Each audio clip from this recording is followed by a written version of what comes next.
ಅಲ್ಲಿ ಇದ್ದವ್ರ ಗನ್ಗಳನ್ನೆಲ್ಲ ಯಾರು private security ಆ ರೀತಿ ಯಾರು ಮಾಡ್ಕೊಂಡಿದ್ರು ಅವ್ರದ್ದೆಲ್ಲರದ್ದು ಗನ್ಗಳು, ರಿವಾಲ್ವರ್ಗಳು ಏನೆಲ್ಲ ಫೈರ್ ಆರ್ಮ್ಸ್ ಇತ್ತು ಅದೆಲ್ಲ ಸೀಸ್ ಮಾಡಿದ್ದಾರೆ. ಈಗ ಬೆಲಿಸ್ಟಿಕ್ ಎಕ್ಸ್ಪರ್ಟ್ಸ್ಗೆ ಕೊಟ್ಟು ಯಾವ ಗನ್ನಿಂದ ಅದು ಫೈರ್ ಆಗಿದೆ ಅನ್ನೋದು ಗೊತ್ತಾಗುತ್ತೆ. FSLಗೆ ಬುಲೆಟು ಅದೆಲ್ಲ ಕೊಟ್ಟು ಎಕ್ಸಾಮಿನೇಷನ್ ಮಾಡಿಸಿ ಅದರದ್ದೆಲ್ಲ ಡೀಟೇಲ್ಸನ್ನು ಕೊಡಬೇಕು ಅಂತ ಹೇಳಿದ್ದೇನೆ. ಅದನ್ನು ಆ ಪ್ರೊಸೆಸ್ಸು ಮಾಡ್ತಾ ಇದ್ದಾರೆ.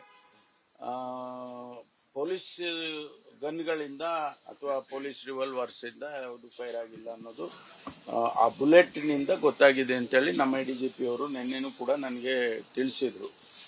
ನಮ್ಮ ಯಾವುದು ಗನ್ಗಳಿಂದ ಆಗಿಲ್ಲ ಅಂತ. ಸೊ ಅಲ್ಲಿಗೆ ಬೇರೆ ಪ್ರೈವೇಟ್ನವ್ರದ್ದು ಆಗಿದೆ ಅಂತ ಅನಿಸುತ್ತೆ.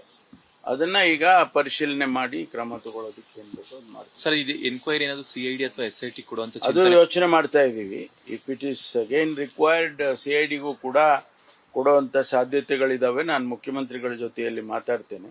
ಅದ್ರ ಅಗತ್ಯ ಇದ್ರೆ ಅದನ್ನ ಮಾಡ್ತೀವಿ. ಸರ್, ಇವ್ರು ಬಂಧನ ಮಾಡಬೇಕು, ಇಲ್ಲಾಂದ್ರೆ ನಾವು ಪಾದಯಾತ್ರೆ ಮಾಡ್ತೀವಿ ಬೆಂಗಳೂರಿಗೆ. ಬಂಧನ ಮಾಡೋದು ಬಹಳ ದೊಡ್ಡ ಕೆಲಸ ಅಲ್ಲ. ಆದ್ರೆ ಅದಕ್ಕೆ ಹಿಂದೆ ಕಾನೂನು ಚೌಕಟ್ಟಿನಲ್ಲಿ ಏನ್ ಕ್ರಮ ತಗೋಬೇಕು ನೋಡಿ ಆಮೇಲೆ ಅವರು ಆಕ್ಟ್ ಮಾಡ್ತಾರೆ. ನೆಲ ತನಿಖೆ ಆದ್ಮೇಲೆ ಅದೆಲ್ಲ ಗೊತ್ತಾಗುತ್ತೆ. ತನಿಖೆನಲ್ಲಿ ಬಂದೂಕು, ಹ್ಯಾಂಡ್ ಗ್ರೆನೇಡು ಅವ್ರು ಏನು ಹೇಳ್ತಾರೋ ಅವೆಲ್ಲನೂ ಕೂಡ ಆ ಆಂಗಲ್ನಲ್ಲಿ ತನಿಖೆ ಮಾಡ್ತಾರೆ.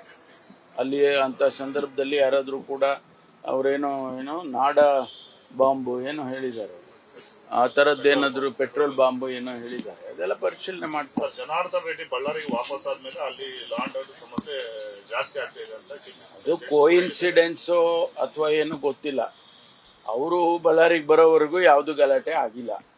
ಅಲ್ಲಿ ಅವ್ರು ಬಂದ ತಕ್ಷಣ ಈ ರೀತಿ ಆಗಿದೆ. ಅದಕ್ಕೊಂದು ಕಾಕತಾಳೀಯ ಅಂತ ಹೇಳ್ಬೋದು, ಏನೋ ಗೊತ್ತಿಲ್ಲ. ಅದನ್ನ ನಾವು ಪರಿಶೀಲನೆ ಮಾಡ್ತೇವೆ.